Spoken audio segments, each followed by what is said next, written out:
میں ساری زندگی گرافک ڈیزائننگ ایڈیٹنگ ان چیزوں میں اپنا روزگار کمایا الحمدللہ، کاروبار کیا.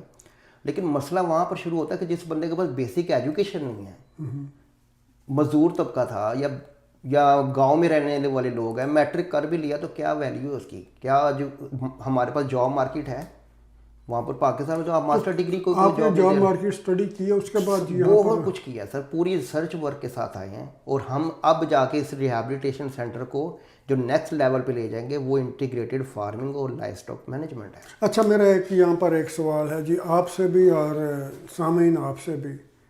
اتنا تو مجھے پتا جی، انہوں نے جو زمین لی ہے وہ خود لی، اپنی پاکٹ سے جی لی ہے، الحمدللہ.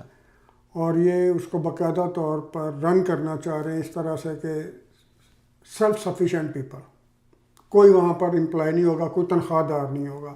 امپلائی ہوں گے لیکن ہیلپ آؤٹ کے لیے اور ٹریننگ کے لیے، ٹریننگ کے لیے. یہ نہیں کہ ان کو ہم نے مزید اپنے سروں پہ نہیں بٹھانا. اچھا، اس سلسلے میں جو آپ نے زمین لی، وہاں پر سب کچھ کیا، اس میں کوئی پرابلم تو نہیں آئی آپ کو؟ مشکل تو نہیں آئی؟ مجھے الحمدللہ کوئی مشکل نہیں رہا صاحب. میں تو بلکہ لکی ترین انسان ہوں پاکستان کی ہسٹری میں کہ کون بندہ جو پاکستان میں اپنی زمین دے اور بولے 50% پیمنٹ اب دے دیں، 52 سال بعد دے دیں اور کنسٹرکشن بھی شروع کر لیں. کبھی ہوتا ہے؟ ایسا نہیں ہوتا. جب لوگوں کو پتہ چلا ہوگا یہاں پر، سب سے بڑا بات یہ ہے کہ جب لوگوں نے یہ ریئلائز کیا، ایک تو اس بندے کے پاس جو ویژن ہے، جو اس کے پاس پیشن ہے، ہی از ناٹ رننگ. نہیں، آپ نے پہلی کیمپین کیسے کی؟ وہ پہلی کیمپین، وہ جو آپ کہہ رہے تھے کہ مسجد میں اذانیں کروائیں کہ ہاں، وہ ذرا واقعہ بتائیے. آپ کے لیے انٹرسٹنگ ہوگا جی کہ اس طرح بندہ اسٹیپ لیتا ہے اور اللہ تعالیٰ پھر مدد بھی کرتا ہے. وہ ایسا ہوا کہ بیسکلی ظاہر کنسٹرکشن سٹارٹ ہو چکی تھی ہمارا، وہاں پر 4 دیواری ہو گئی، گیٹ لگ گیا، ہال بن گیا، واش روم بن گئے. تو ایسے ہی ہمارے ایک دوست نے بیٹھے جو اپنی ٹیم میں تھے، وہ کہتے یار ہم جن لوگوں کے لیے اتنی محنت کر رہے ہیں، ہم نے کبھی ان سے فیڈ بیک تو لیا نہیں کہ وہ ریڈی بھی ہیں اس چیز کے لیے کہ نہیں، کہ ہم کروڑوں کی انویسٹمنٹ کریں گے، ٹائم بھی لگائیں گے، سب کچھ کریں گے. میں نے کہا یار بات تو آپ کی ٹھیک ہے. اب مسئلہ یہ تھا کہ جن کو ہم نے بینیفیشری سمجھ رہے ہیں، جو ڈسیبل لوگ ہیں، وہ ڈیسیژن میکرز نہیں ہیں. یہ بہت بڑا ایک ایشو ہے پاکستان میں. تو ہم نے کیا کیا، ہم نے اپنی جو قریبی گاؤں تھے وہاں پر مسجدوں میں اعلان کروایا جمعے کو کہ بھئی نیکسٹ ہفتے والے دن کوئی بھی بندہ جس کے گھر میں کوئی ڈسیبل ہے، چاہے وہ بچہ ہے، بوڑھا ہے، عورت ہے، جوان ہے، واٹ ایور، اس گھر کا جو سربراہ ہوگا وہ اس میٹنگ میں آئے. اور آپ بلیو کریں کہ میری اور ہماری ٹیم کی ایکسپیکٹیشن تھی کہ ہمیں بھی 20-22 لوگ ہمیں وہاں پر ملیں گے آ کے. لیکن الحمدللہ ایک ویک کے نوٹس پہ تقریباً قریبی 18-19 گاؤں سے 90 سے زیادہ لوگ آئے. 90 سے زیادہ لوگ، ان گھروں کے بڑے، جن میں کوئی نہ کوئی ڈسیبل ان کے سرکل میں تھا. اچھا. تو آپ بلیو کریں کہ جب وہاں پر ہم نے بریفنگ دی، ان لوگوں کو بتایا کہ ہمارا کیا مقصد ہے، ہم کیا کرنے جا رہے ہیں، تو آپ بلیو کریں کہ بہت ساری لوگوں کی آنکھوں میں آنسو تھے اور وہ ویٹ کر رہے تھے کہ اس زندگی میں ان کی بھی کوئی ایسی امید نظر آئے. تھک چکے تھے، میں حقیقت بتاؤں. وہ اپنی ان فیملیز کو، ان بچوں کو یا ان نوجوانوں کو سپورٹ کر کر کے ان کی اپنی پین بول چکی تھی. وہ خود تھک چکے تھے. تو ان لوگوں کو بڑی ایک امید نظر آئی کہ یار شکر ہے کوئی ہم سے ملتا جلتا کام سکھانے کے لیے، ہم سے ملتا جلتا کوئی کاروبار کرنے کے لیے کوئی تو بندہ آگے بڑھ رہا ہے. تو بیسکلی ہمارا فوکس جو ایکچولی ہے وہ لائف اسٹاک مینجمنٹ ہے اور انٹیگریٹڈ فارمنگ ہے. گاؤں کے لوگ زیادہ وہی کرتے ہیں سر. ان کو ہمیں نہ تو کتابیں پڑھانی پڑیں گی، نہ ہمیں کوئی اسکل، نہ کوئی ایسی ٹرم سکھانی ہے. ہم نے صرف ایک کام کرنا ہے، ہم نے ایکسیسیبلٹی کو سنکرنائز کر دینا ہے اس شعبے کے ساتھ. مثلا ہم نے جو وہ بکریاں چرانا، آپ سے نہیں، بکریاں چرانی نہیں ہیں، بکریاں پالنی ہیں. اچھا، بکریاں پالنی. لیکن بکریاں اور بکرے اور پولٹری اور فش، یہ ہم نے بیسکلی 3 لیول اس کو بولتے ہیں انٹیگریٹڈ فارمنگ ہے. اس کو ایک کمبائن کر کے ایک پروجیکٹ کے طور پہ وہاں پہ بنا رہے ہیں. وہاں پر لوگوں کو یہ بات سمجھائیں گے کہ آپ نے جناب مچھلی کو بھی کیسے پالنا ہے. اسی ٹائم پہ آپ کی ایکسیس ریمپ کنسٹرکشن اس طرح کی ہوگی کہ ان لوگوں کو بہت کم فزیکلی محنت کرنی پڑے گی، موسٹلی آٹومیشن پہ ہوگی. اور وہ ایک ہی ٹائم پہ تینوں چیزوں کو پالیں گے، تینوں چیزوں کو مینیج کریں گے. ان کی لیونگ کاسٹ بہت کم ہو جائے گی، فیڈ کاسٹ بہت کم ہو جائے گی، کیونکہ یہ ایک نیچرل ریسورس ہے بیسکلی. دیکھیے مدثر صاحب یہ سننے میں یا بولنے میں تو بڑا آسان لگتا ہے. آپ نے بنا لیا وہ زمین لی, کتنے کنال لیا؟ 20 کنال. 20 کنال زمین لی, اپنا پیسہ خرچ کیا, اس پہ کنسٹرکشن کی, اپنا پیسہ خرچ کیا. جی بالکل ایسا ہی ہے. اب پروجیکٹ شروع ہو گیا, کب تک اپنا پیسہ خرچ کریں گے آپ؟ سر اور کہاں نہیں, یہ سن لیں نا, کہاں تک خرچ کر سکتے ہیں آپ؟ ایک لمٹ ہوتی ہے نا. No doubt. اسی لیے تو بیسکلی یہ آپ کے ساتھ جو گفتگو ہو رہی ہے, یہ بات چیت ہو رہی ہے, یہ بھی اسی سٹیپ کا حصہ ہے. اب ٹائم ہے کمیونٹی کا. میں نے وہ والی صرف کتابی باتیں نہیں ہیں جو مسجدوں کے ڈبے لگے ہوتے تھے تو کبھی مسجد ہوتی نہیں تھی. سو الحمدللہ میں نے ثابت کیا ہے کہ جناب زمین موجود ہے, 4 دیواری ہو چکی ہے, کنسٹرکشن 30-20% جتنی بھی اس ٹائم تک ممکن تھی 6 مہینے کے پیریڈ کے اندر وہ ہو چکی ہے. لاہور میں کوئی بھی شخص کسی دوست بہن بھائی کو بھیجے, وزٹ کروائے, گوگل میپ پہ چیک کریں, الممتاز ریہیب سینٹر کے نام سے. اچھا, آپ کے والد صاحب؟ جی میں الحمدللہ اپنے والد صاحب کے نام پہ یہ کام کر رہا ہوں. کیونکہ میں ان کی زندگی میں تو شاید ان کو وہ چیزیں وہ جو ایک ساری رات کا واقعہ آپ نے بتایا, وہ واقعہ وہ امپیکٹ ہے میرے مائنڈ میں, وہ زندگی میں کبھی جا نہیں سکتا. کہ آپ کے تایا ابو کہہ رہے ہیں کہ انہوں کم دے پا تو کدھر پر سکول پایا ہے, لیکن وہ انہوں نے کہا میرا کی لیندہ ہے جان دو. تو میرا خیال فیملی میں سب سے زیادہ اس وقت ویل اسٹیبلش بھی آپ ہوں گے. جی الحمدللہ. یہ اللہ کی عنایت ہوتی ہے. بے شک, اس میں کوئی شک نہیں, اللہ کی عنایت ہوتی ہے. اچھا, یہاں پر میرا ایک اور سوال ہے, کیا آپ نے کوئی کوشش کی وہاں پر فیڈرل گورنمنٹ سے یا پنجاب گورنمنٹ سے یا لوکل گورنمنٹ سے کوئی فنڈنگ کی, یا کسی نے آپ کو آفر کی, یا آپ کے ذہن میں آئیڈیا آیا؟ بیسکلی اس کی کنسٹرکشن اور اسٹیبلشمنٹ کے حوالے سے میری کسی سے بات نہیں ہوئی ہے. میں بات کر رہا ہوں اس سے نیکسٹ لیول کی, کہ بھئی میں ایک بندے کو ٹرینڈ کر کے, یا ہمارا ادارہ ایک بندے کو ٹرینڈ کر کے اس کو 6 مہینے ہم لوگ اپنی جیب سے اس پہ خرچہ بھی کرتے ہیں. ہاں, یہ کہ اس پہ اپنی جیب سے خرچہ کریں گے, پیرنٹس کا کوئی نہیں, کسی کا کچھ نہیں ہے. آپ ان کا بچہ یا ان کا فیملی ممبر لے آئیں گے 100% فری. وہ وہیں پر رہے گا, 24 گھنٹے رہے گا. وہ 6 مہینے کے بعد میں کہتا ہوں راکٹ نہ بن گیا تو گل کرنا.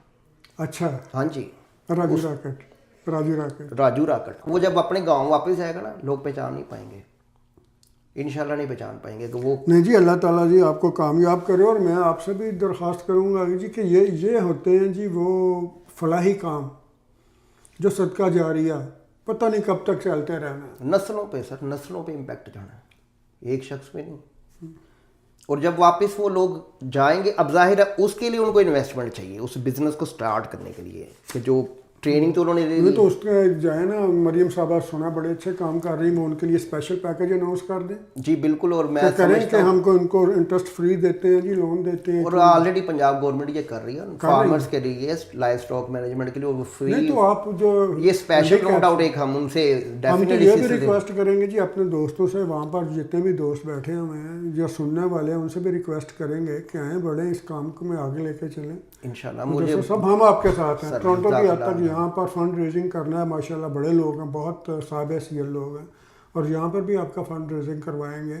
پاکستان کے اندر بھی دوستوں سے ریکویسٹ کریں گے کہ ان کاموں میں آگے آئیں. جی الحمدللہ. اور میں سمجھتا ہوں کہ دیکھیں, آپ نے جب سٹارٹ میں کہا تھا کہ پاکستان میں ڈونرز کی بہت بڑی تعداد ہے, نمبر 1 ہے دنیا میں سخاوت میں, بہت سخاوت میں. لیکن فرینکلی اسپیکنگ ہم لوگ سخاوت تو کر رہے ہیں, لیکن یہ نہیں سوچتے ہیں کہ سخاوت کرتے ہوئے اس کی آؤٹ پٹ کیا آ رہی ہے. یہ چیز ذہن میں رکھنا بہت ضروری ہے. مثال کے طور پہ پاکستان میں ایگزامپل دے رہا ہوں, میں کسی کو تنقید کا نشانہ نہیں بنانا چاہتا, ہر بندہ اپنی نیت کا جو ہے نا بیسکلی جواب دہ ہوتا ہے, رائٹ. لیکن میں سمجھتا ہوں کہ انسان کو جو معاشرے میں کنٹریبیوشن ہو رہی ہوتی ہے نا, وہ بہت میٹر کرتی ہے. اب میں مثال دیتا ہوں, دسترخوان فری کھلے ہوئے ہیں, لاکھوں کی تعداد میں لوگ وہاں پہ کھانا ڈیلی کھاتے ہیں, 2 ٹائم 3 ٹائم کے کھانے. میں یہ کویسچن کرتا ہوں کہ ایک دسترخوان پہ 100 بندہ روزانہ آتا ہے, 500 روپے کم از کم کاسٹ پڑتی ہے اس کو ایک کھانے کی. اب ملٹی پلائی کرتے جائیں, ایک سال میں کم از کم 2.5 کروڑ روپیہ لگتا ہے. جی مجھے یہ بتائیں, آپ سے کویسچن ہے, 2027 میں جنوری میں وہ بندہ 100 ہوگا, 90 ہوں گے, یا 110 ہوں گے, زیادہ ہوں گے. تو معاشرہ پھر اس کا مطلب ہماری ڈائریکشن ٹھیک نہیں ہے.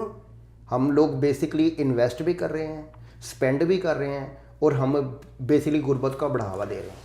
سامعین, جہاں تک کہ میں پہنچا ہوں, اس نتیجے پہ پہنچا ہوں کہ یہ جو فلاحی کام ہے, ان کے اندر بھی آپ کو بندہ تھوڑا سا کیٹیگریز خود طے کر لے کہ کس چیز کو اس وقت کس چیز کی زیادہ ضرورت ہے, اب یہ نہیں ہے ٹھیک ہے مسجد میں دینا، فنڈس دینا یا چندے دینا، سارا کچھ کرنا ٹھیک ہے، تھوڑے سے پیسے اس طرح کے جو فلاحی کام ہیں ان کے اندر انویسٹ کریں، اور یہ بڑے لوگوں کے خاندانوں کے خاندان جو آپ کا سر بن میں جائے آپ کو یہ جو جس سوچ پہ یہ کوئی اللہ معاف کرے کہ ہم نے کوئی ایجاد نہیں کیا ہے، یہ ہمارے نبی اکرم صلی اللہ علیہ وسلم کی سنت ہے۔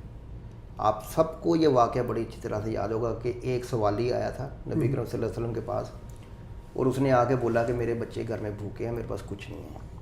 صحابہ کرام بھی بیٹھے تھے، تو نبی اکرم صلی اللہ علیہ وسلم نے کہا کہ تمہارے پاس گھر میں کیا ہے؟ تو اس نے کہا میرے پاس ایک چٹائی ہے، ایک پیالہ ہے، اور ایک کوئی اور چیز ہے، 3 چیزیں۔ اس نے رسا اور کلاڑی، تو نبی اکرم صلی اللہ علیہ وسلم نے بولا وہ چیزیں لے کے آؤ۔ اچھا وہ چیزیں لے کے آئے تو صحابہ میں سے کسی کو بولا کون اس کی کیا قیمت لگائے گا، کسی نے 1 دینار لگا دی، کسی نے 2 دینار لگا دی، تو 3 دینار اکٹھے کر کے اس کو 1 دینار دیا، جاؤ اپنے بچوں کے لیے کھانا لو۔ 1 دینار لیا، جاؤ جا کے ایک کلاڑی خرید کے لاؤ، پھر اپنے ہاتھ مبارک ہاتھوں سے اس میں دستہ لگا کے دیا، پھر اس کو بولا کہ جاؤ اب جنگل سے لکڑیاں کاٹیں۔ تو یہ جو تیسرا بیسکلی یہ دا موسٹ امپیکٹ تھا۔ اگر وہ کھانا تینوں دینار کا کھانا کھا لیتا تو چوتھے دینار کے لیے اس کے پاس کچھ بھی نہیں ہوتا۔ تو جب وہ کچھ عرصے کے بعد جب نبی اکرم صلی اللہ علیہ وسلم کی خدمت میں دوبارہ حاضر ہوا تو وہ خوشحال ہو چکا تھا۔ تو یہ وہ سنت ہے، یہ وہ اپروچ ہے جو ہمیں آلریڈی 1400 سال پہلے سے دی چکی ہے۔ اس میں کوئی شک نہیں کہ نبی کریم صلی اللہ علیہ وسلم نے فرمایا کہ دوسروں کی خدمت کریں، دوسروں کی مشکل کے اندر ان کا ساتھ دیں۔ تو میں یہ سمجھتا ہوں کہ مدثر صاحب کے ساتھ کھڑے ہونا چاہیے، اور اس طرح کے فلاحی کاموں کے اندر عام لوگ تو انشاءاللہ آپ کے ساتھ آئیں گے ہی، لیکن میں ذاتی طور پر یہ چاہوں گا کہ ٹیبل ٹینس کے حوالے سے جس طرح آپ نے عزت اور مقام بخشا کینیڈا کو، پاکستان کو، ظاہر ہے جہاں پہ بھی جاتے ہیں پاکستان کا بھی نام روشن ہوتا ہے، اور جتنے اچھے کام کے لیے جا رہے ہیں وہاں پہ government, local government, Punjab government اور فیڈرل گورنمنٹ ان سب کو چاہیے کہ آگے بڑھ کے ان طرح کے فلاحی کاموں کی مدد کریں تاکہ لوگوں کی دعائیں لیں، اور یہ لوگوں کو دوسروں کو انکریج کریں کہ وہ سوسائٹی کے اندر ایک فعال رکن کے طور پر اپنا کردار ادا کر سکیں۔ اس کے ساتھ ہی اجازت دیجیے۔ بہت شکریہ میاں مدثر صاحب آپ کا، اور آپ کا ناظرین بہت شکریہ۔ آپ کا بہت شکریہ۔ خدا حافظ۔